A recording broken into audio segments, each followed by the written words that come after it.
In 1979, a woman in eastern Tennessee lived on $289 a month. Her name was Ruth Ann Hensley, 68 years old, 2 years a widow. She cooked every night anyway, at a table that used to seat 4. Number 2 on this list is the meal she made every Friday night for 6 years after Earl died. By the time we reach it, you'll understand why it never felt like eating alone. Number 19 cost less than $2 and asked nothing of her except to stand at the stove long enough to stir. Number 9 accidentally turned one widow's Tuesday supper into a neighborhood tradition, starting from a pot she made for herself. These 25 meals kept people going on fixed incomes, with aching hands, in quiet kitchens. Subscribe, because what you're about to remember belongs to you. Here are 25 of the meals that kept them going. Number 25, tomato and bread soup. In the 1940s, Italian women in New York tenement kitchens made this the night the bread went stale and the cupboard had nothing else. Half a loaf, torn into chunks, a can of crushed tomatoes, a clove of garlic, water to loosen it, 20 minutes on one burner. The bread dissolved into something thick and warm and filling. They didn't have a name for it. They just knew it worked. Modern restaurants call it ribollita. They charge $18 a bowl. Your grandmother called it supper. Number 24 came from a different kitchen, and it cost even less. Number 24, potato and onion stew. 2 potatoes, 1 onion, a spoonful of bacon grease, water and salt. That was the whole thing. Appalachian kitchens, 1930s through the 1950s. You sliced the potatoes thin, dropped everything into one pot, and let the heat do the rest. The potatoes broke apart as they cooked. Their starch thickened the water into something that tasted like it had cream in it. It didn't. That was patience. The bacon grease gave it a ghost of smokiness it had no right to. For stiff hands, there was almost no knife work. You could snap the potatoes. You could tear the onion apart. Church ladies in West Virginia still bring this in mason jars to homebound neighbors. They always have. Number 23 came from a bone most people would have thrown away. Number 23, ham bone and bean soup. When the ham was gone, the bone was the next 3 meals. Ruth Ann learned this from her mother Cora in 1941. Drop the bone into a pot with a bag of dried navy beans soaked overnight, an onion, 2 carrots, and enough water to cover everything by 2 inches. Let it simmer for 4 hours. By the end, you couldn't tell where the broth stopped and the beans began. A bag of navy beans cost 69 cents in 1979. The bone was free, already paid for with Sunday's dinner. This was arithmetic. This was what Cora called thinking ahead. Seniors who made this weren't following a recipe. They were following a memory. Number 22 needed even less. Number 22, cabbage and sausage pot. 1 head of cabbage, 2 smoked sausage links, a pot of water. That was the entire shopping list. You quartered the cabbage, sliced the sausage into coins, and let them simmer for 45 minutes until the cabbage turned silky and sweet and the broth smelled like garlic and smoke. A head of cabbage cost less than $1 and fed 1 person for 3 days. The sausage kept in the refrigerator for weeks. For stiff hands, there was almost no work. You could tear the cabbage apart. Polish grandmothers in Chicago made this every week. German families in Wisconsin made it every winter. Poverty doesn't care where your people came from. Number 21 was built for the days you couldn't get to the store at all. Number 21, rice and canned chicken stew. When you couldn't get to the store, this is what you made. A can of chicken, a cup of rice, a can of cream of mushroom soup, enough water to thin it out. 1 pot, 20 minutes. The canned chicken was already cooked. No handling of raw meat with unsteady hands. No temperature worries. Just open, add, stir, wait. In the 1970s, this was the unofficial meal of rural seniors living miles from the nearest grocery store. They kept their pantries stocked like bunkers. It wasn't glamorous, but it kept people fed and independent. For some people, those 2 things were the same thing. Number 20 required a trip to the store, but only barely. Number 20, chili with beans. Not the competition kind, the poor man kind. A pound of ground beef browned in 1 pot. A can of kidney beans. A can of crushed tomatoes. Chili powder and salt. 30 minutes. Make it Sunday. Eat it Monday, Tuesday, Wednesday. The beans made it filling. The tomatoes made it bright. Even the cheapest tube of ground beef from the discount rack gave it enough substance to hold you until morning. Church food banks knew this recipe by heart. They packed the ingredients together in brown bags because they knew exactly who was going home to make it and exactly how far it would stretch. Number 19 cost less than $2 and asked almost nothing. Number 19, egg drop soup. Loop, be close. Your grandmother didn't need a Chinese restaurant to make this. She needed a pot of chicken broth, 2 eggs, and 60 seconds. Bring the broth to a boil. Crack the eggs into a cup. Beat them with a fork. Pour them in a slow, thin stream while you stir. The eggs set instantly into golden ribbons floating through the broth. A pinch of salt. Done. This is the meal Ruth and made the week Earl died. March 1977. She hadn't cooked in 4 days. She wasn't hungry. Grief takes hunger with it when it goes. But she knew she had to eat something. This asked nothing of her. No chopping. No standing over a hot pan. Just broth and 2 eggs and 60 seconds at the stove. A carton of broth. 2 eggs. Less than $2. Some meals are built for sick days. This one was built for the days when grief makes even hunger feel far away. It was the meal that kept going when she almost didn't. Here is what nobody says out loud. When Earl died, Ruth didn't cook for 11 days. Not because she forgot. Not because she couldn't. She just couldn't see the point of it. A kitchen that used to belong to 2 people now had to serve 1. Some mornings that math felt impossible. The stove was the same. The cast iron skillet was still hanging where Earl had hung it in 1952. The table was the same table. Everything was the same except the part that mattered. She lost 7 pounds that spring. Her daughter Carol called from Columbus every Sunday. "Mama, are you eating?" She said yes. She wasn't. On the 12th day, she heated a cup of broth because it was the one thing that asked nothing of her except to stand at the stove long enough to wait. That was the beginning, not of recovery. That word is too clean for what actually happens. Just of the next day, and the day after that. Half the seniors living alone skip meals for the same reason Ruth did.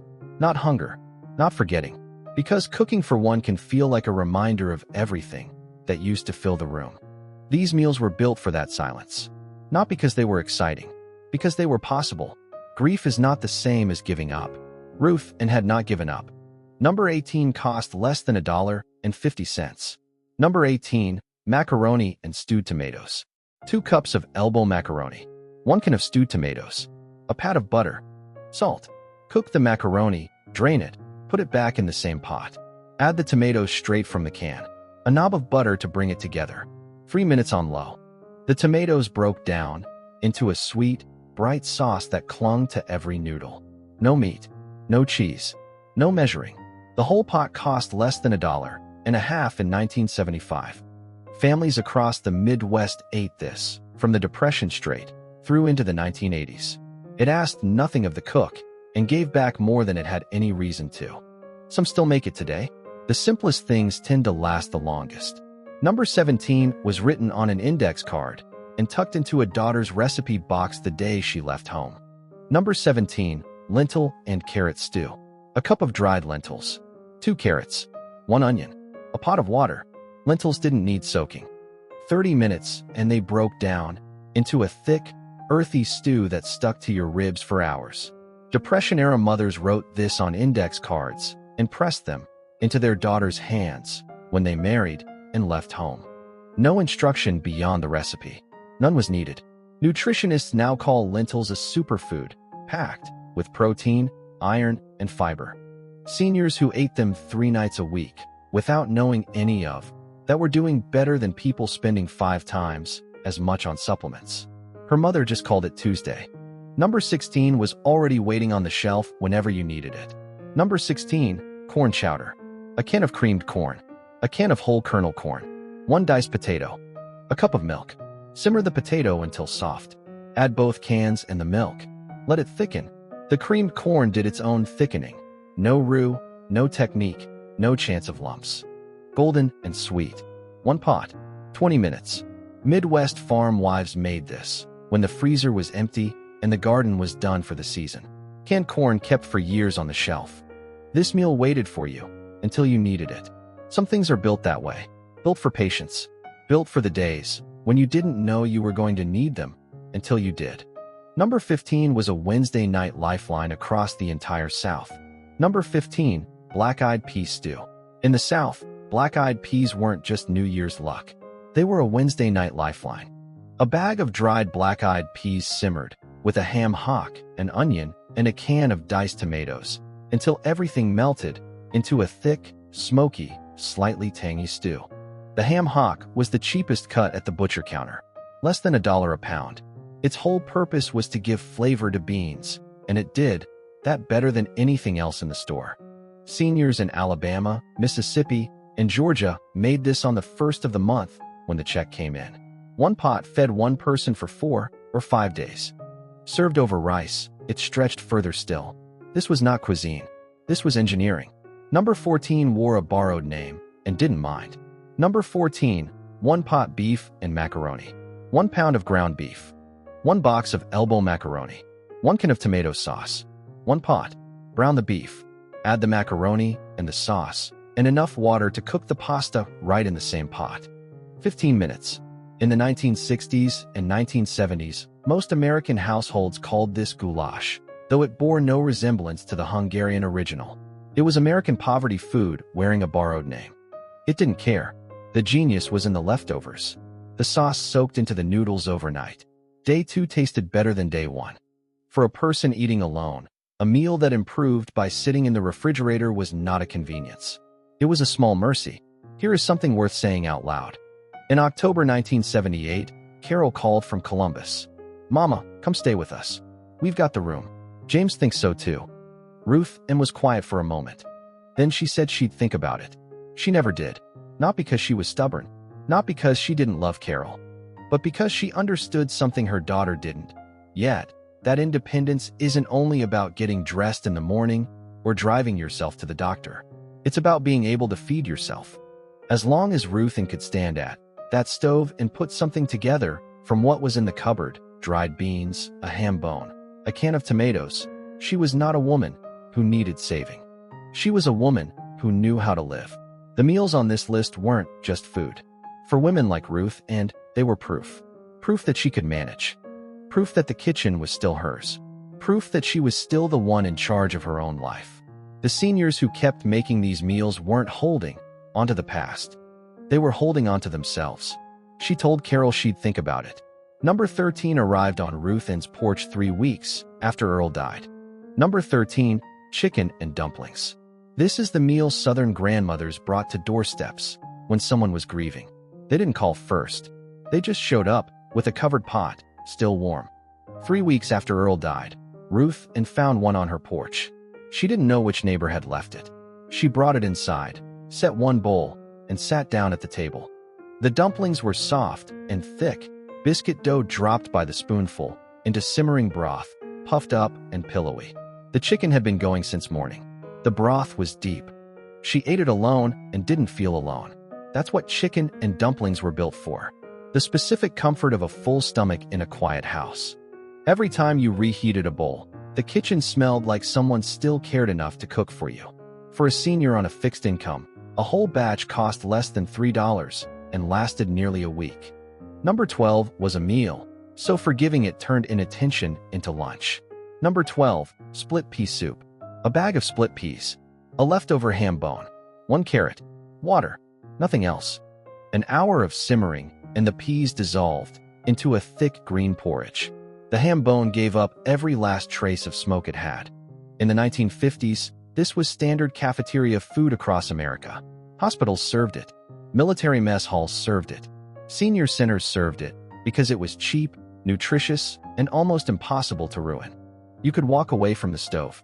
Forget about it for 20 minutes. For a woman cooking alone, that kind of forgiveness mattered more than any recipe could say.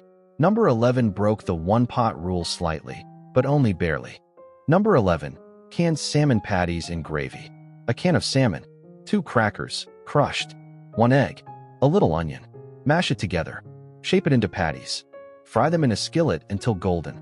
Move them aside. Sprinkle flour into the drippings. Add milk. Stir until it thickens.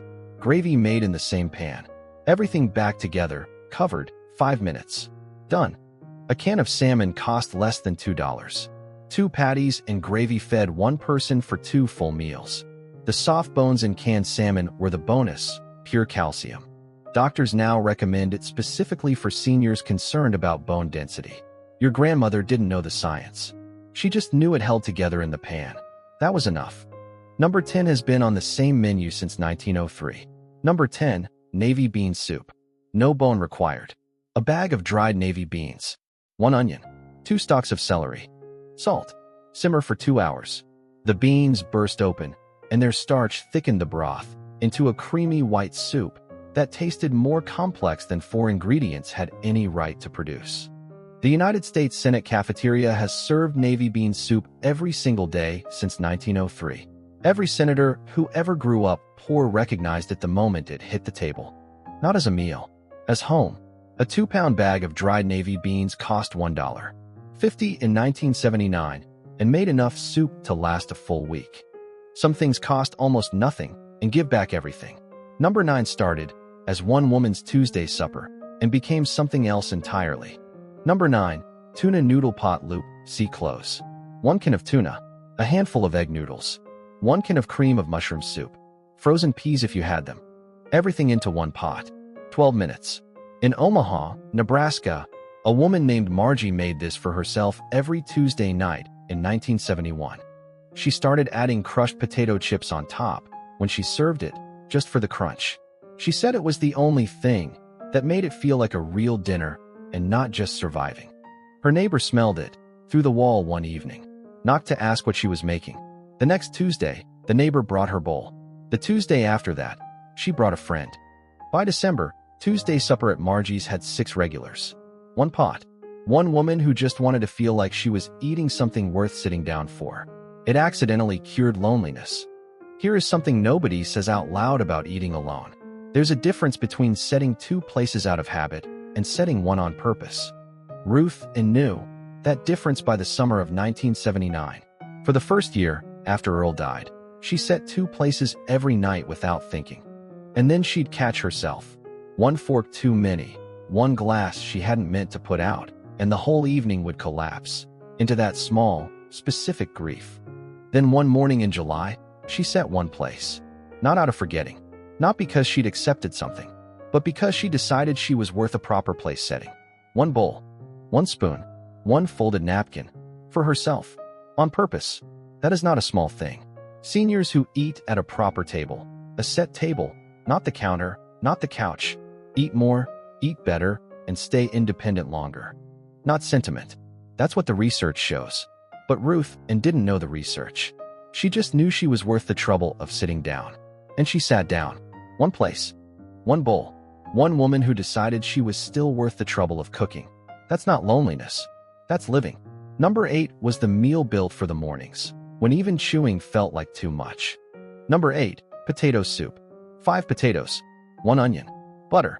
Milk. Salt. Peel and dice the potatoes, simmer them with the onion until soft, then mash some of them right in the pot. The starch thickened the broth. A splash of milk and a pat of butter turned it creamy. 30 minutes. Less than $2. The Depression generation didn't talk about dental care. Most of them couldn't afford it. They just quietly adapted their cooking until everything on the stove was soft enough to eat. Potato soup was the center of that adaptation. Nothing to chew, nothing to struggle with. Just warmth and weight, and the smell of something cooking, which meant the evening was going to be all right. Number 7 was the one that actually looked like a proper dinner. Number 7, sausage and white bean stew. Smoked sausage sliced into rounds. A can of white beans, drained. A can of diced tomatoes. A handful of spinach if you had it. Everything into 1 pot. 20 minutes. The sausage gave it smokiness. The beans made it hearty. The tomatoes gave it brightness. The spinach wilted into the broth and added iron most seniors weren't getting enough of. This was the 1-pot meal that actually looked like dinner. That matters more than it sounds. The psychology of food is real. A meal that looks like a meal makes you feel like a person. A sleeve of crackers eaten over the sink does not. For a senior losing interest in eating, the difference between those 2 things could be everything. Number 6 was the meal that saved the crisper and the cook. Number 6, vegetable beef soup. A pound of stew meat. Whatever was in the crisper. a can of tomatoes, water, the celery going limp, carrots getting soft, half an onion in plastic wrap, a potato with eyes starting to sprout. Into the pot, an hour on low, until the kitchen windows fogged and the broth turned dark and deeply savory. For a senior cooking alone, this meal prevented food waste, which prevented guilt, which prevented the slow spiral of feeling like you couldn't manage your own kitchen anymore. Every batch used what was there. No two pots ever tasted the same, which meant no two evenings felt exactly the same either. That small variety kept things interesting. That mattered. Number 5 ran itself all day while you did something else. Number 5, red beans and rice. A pound of dried red kidney beans, 1 smoked sausage link, an onion, a green pepper, a stalk of celery. Everything in one pot. On low. All day. You put the pot on at noon and came back at 5. No stirring. No standing. No checking. The beans did their own work. This was the Monday meal of New Orleans, born from the tradition of doing the washing, while supper took care of itself on the back burner. The beans turned creamy. The sausage gave up its smoky soul to the broth. The whole pot cost less than $3 and fed one person for 4 days. Louis Armstrong signed his letters, red beans, and ricely yours. That wasn't a joke. That was a man who never forgot where his food came from. Number 4 is the meal this whole list was building toward. Number 4, Depression Stew Lupa Partial. Ground beef browned in a pot. A can of tomatoes. A can of corn. 2 diced potatoes. Water. Salt. Pepper. That's it. The potatoes thickened the broth as they cooked. The corn added sweetness. The tomatoes gave it acid. Even the cheapest tube of ground beef gave it enough substance to hold you until morning. This recipe appeared in Depression-era cookbooks with no name. Just stew. Housewives penciled it into margins. Mothers passed it to daughters like a secret on their wedding day. Cora made this the winter of 1934 when Ruth was 23, newly married, and learning what it meant to run a house on almost nothing. Ruth still made it in 1979. Same pot, same proportions, nothing written down because nothing needed to be. A single batch lasted 4 days. Cost less than $5. Defiance. That was the word for it. Number 3 was a cut nobody wanted, which is exactly why it was perfect. Number 3, chicken thigh and rice. Chicken thighs were the forgotten cut. For decades they cost half the price of breasts because Americans had convinced themselves that white meat was better. Seniors who knew better bought thighs for 69 cents a pound. Brown them in a pot. Add a cup of rice and a can of chicken broth. Cover it. 30 minutes on low. The rice absorbed every drop of the broth. The thighs, dark, tender, fell apart at a fork. The fat in the thighs was the whole secret. It kept the rice moist in a way boneless breasts never could. This was a muscle memory meal. The kind that came out the same every time, without measuring, without thinking. The kind your hands knew before your head did. Number 2 is the meal we promised you at the beginning. Number 2, pinto beans and cornbread lupa close. This was Ruth's Friday night. Every Friday, for 6 years of eating alone, she put a bag of pinto beans on to simmer in the morning, salt pork, a ham hock, water to cover. She left them on low all day. By late afternoon, the broth had turned thick and brown. The beans were creamy all the way through. The cornbread went into the cast iron skillet she'd been using since 1949. Golden, crackling at the edges. She flipped it out in one piece and broke it into chunks over the beans. One bowl, one wedge, one chair. She never thought of it as eating alone. She was eating with everyone who had ever taught her this. Her mother Cora, her grandmother before that. The women who'd pressed this recipe into her hands without ever writing it down, because some things don't need paper. That's a full table. Number 1 is the meal every one of them knew. Number 1, chicken soup, full dignity close. A whole chicken, a pot of water, carrots, celery, onion, and salt. 2 hours on low. That's what Cora made, and her mother before her. The same cast iron pot passed through 3 kitchens in Claiborne County, Tennessee. Ruth made this on the first cold night of every November. It wasn't a decision, it was a reflex. Something in the drop of the temperature told her hands what to do. The broth turned golden. The chicken fell apart. The kitchen smelled like every woman who had ever stood at a stove and made this for someone she loved. Every culture in the world has a version of this soup. Every generation passes it down. For a woman eating alone in a quiet house in eastern Tennessee, a pot of chicken soup was more than a meal. It was a line running, from her mother's kitchen straight to her own, from Cora's hands to hers to whoever came next. The steam still rises. The broth still warms. And somewhere in the smell of it, you remember that you are worth the trouble of cooking. Make one of these this week. Just one. The pinto beans. The potato soup. The chicken soup Ruth and made every November in the same cast iron pot. And when you sit down, sit at the table. Set a place. Use a proper bowl. Because these meals were never just about being cheap. They were about staying alive and staying yourself when the world made it easy to stop trying. Tell me her name in the comments. The woman who taught you this. Your mother. Your grandmother. The neighbor who left a pot on your porch when you needed it most. She deserves to be named. There are other kitchens we haven't visited yet. Other women who kept a pot going through winters that tried to take everything from them. Other meals that never got written down. Those stories are coming, one kitchen at a time.